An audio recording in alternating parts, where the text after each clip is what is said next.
Nagsalpukan kamakailan ng mga grupo ng kabataan sa Daan Bantayan, Cebu. Mainit ang naging harapan, pero hindi ito gang war, kundi labanan ng iba't ibang larong Pinoy.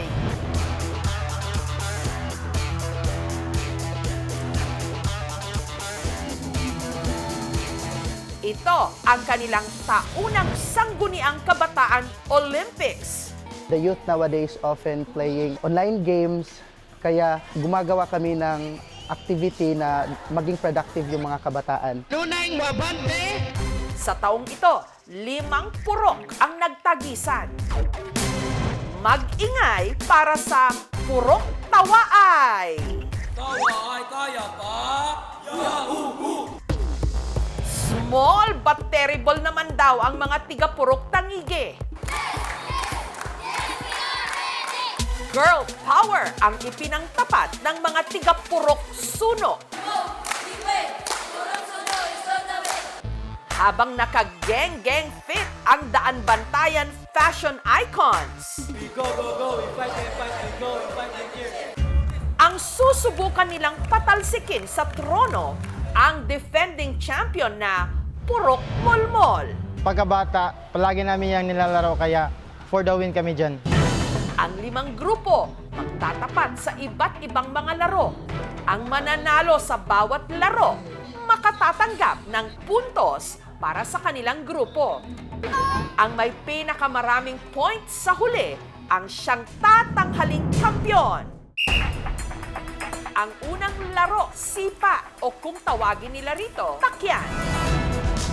Ang last man kicking ang pambato ng mga dating kampiyon. Kaya 1 point para sa Purok Molmol.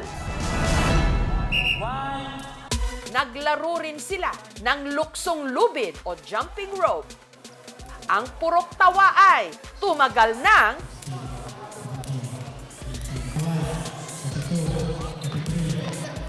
33 seconds. Pero nang sumalang ang Purok Molmol, namumuro na ang mga defending champion.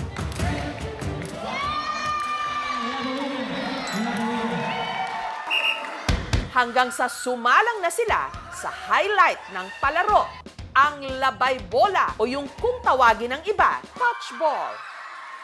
Dito, mag-uubusan sila ng lahi gamit ang bolang gawa sa tumpok ng mga dahon.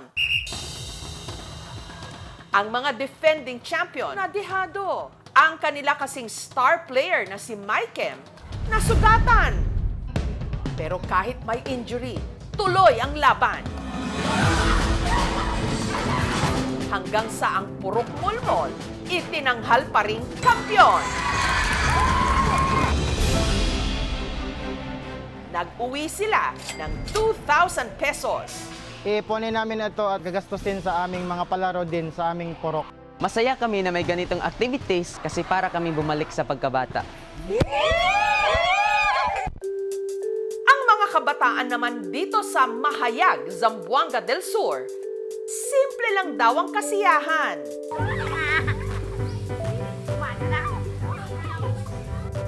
Inipon lang nila ang mga tuyong dayami at presto, meron na silang instant trampoline.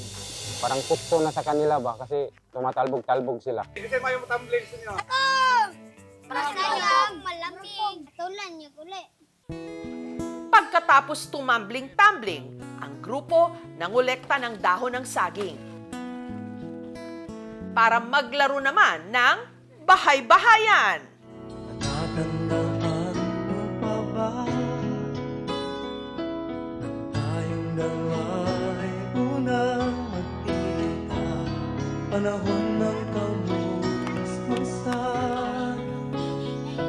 Sa piling ng mga bulaklak at halaman. Doon tayo nagsimulan. Mangarap Ang among gamiton kay kahoy sa Jublina o kahoy itong kawayan. Kawayan. Ang dahon saging. Sa kanilang kusina, nagluto ang mga bata. Lapok gilingid. Huwag ka maglingid. At hindi pa raw sila tapos. Sunod kasi nilang pinagdiskitahan ang mga nalaglag na tuyong dahon para sakyan at magpadaos-dos. Dahil umulan, mas lalong dumulas ang kanilang pinagpapadaos-dusan. Ang mga puno't halaman ay kabiyak ng ating gurnita sa paglipas ng panahon. Bakit kailangan ding lumisan? Malingaw eh. At dahil balot sila ng putik sa kakalaro, nagbanlaw sila sa ilog. Panahon ng pagkakataon ay babalik pa ang Ang sarap namang maging bata ulit.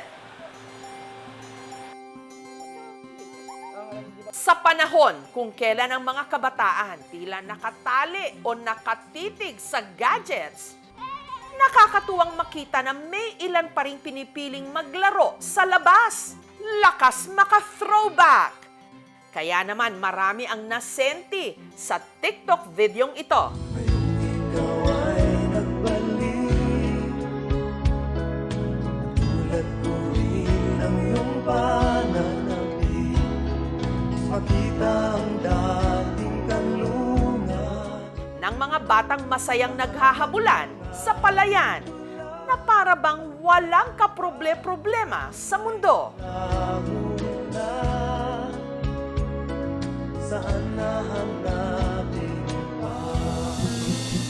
Ang drone footage, kuha ng videographer na si Julian dito sa kanilang barangay sa Urdaneta City sa Pangasinan. Pumunta ako sa bukid, nare-reminisce sa akin habang nakita ko yung mga bata naglalaro. Dahil ako bilang dating bata na palalaro rin sa bukid. Kaya kinuhanan daw sila ni Julian ng drone shot. Lumilipas ang panahon, kabiyak ng ating gurnita, ang mga puno't halaman, bakit kailangan lumisan? Gusto kong bigyan sila ng video na paglaki nila, mapapanood nila to at maaalala nila yung mga masasayang moments nila nung bata pa sila. Ang mga bata sa video, ang barkada ni JP. Tumatakbo na po kami dun sa bukid kapag fornap. Ate, kuya, laro tayo sa bukid. Mas masaya po dito, mas malawak po. Habulan daw ang nilalaro nila sa nag-viral nilang video. Pero ang paborito raw nila talaga, tumbang preso.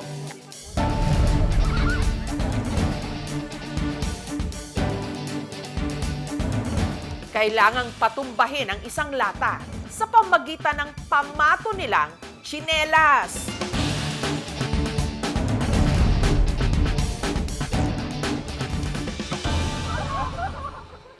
Pero si JP na maliit, dehado. Bagal po akong tumakbo. Kaya madalas po ako taya. Naduga po sila eh. May nagigigam ng bado. Nasaan ko po yung taya. Burot, sinasabi po na.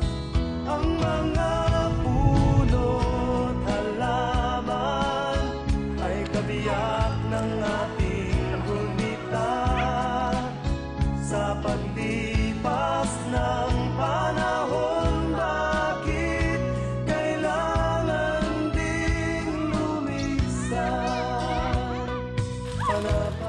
Mas masaya maging bata. Minsan, ang problema mo, kung makatakas ka sa nanay para pupunta sa kapitbahay, makipaglaro, yun lang ang basic na problema. Pag lumaki ka na, maraming obligasyon. Para sa akin, kung pwede palang bumalik sa maging bata, gusto kong bumalik kasi ang saya maging bata.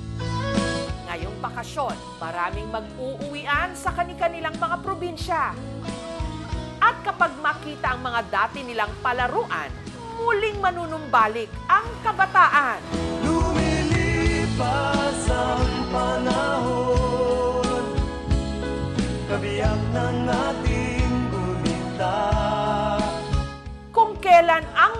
Ito lang ang ating nilalaro, hindi pa ang laro ng buhay. Lumisan, panapanahon ng pagkakataon, babalik ba ang kahapon?